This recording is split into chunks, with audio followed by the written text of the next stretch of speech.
Mu bintu byiza hano ku isi, kwiga nibyo bifite akamaro. Umuntu wese ahora yiga, akongera ubumenyi. Ikintu umuntu aboneye ubusa, akenshi agikoresha nabi. Imana niyo igenga byose, yaduhaye ubwenge. Ariko mu kuduha ubwenge, yaduhaye ubugereranyije.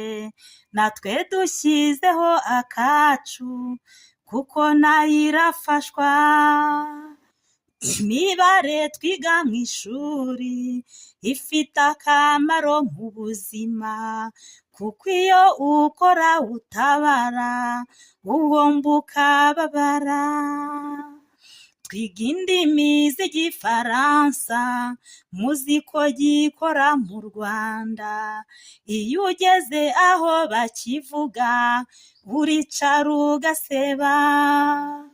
Mu bintu byiza hano ku isi, kwiga nibyo bifite akamaro. Umuntu wese ahora yiga, akongera ubumenyi. Kristo Yezu akuzwe. Ni Marie Clarisse Mukandenge.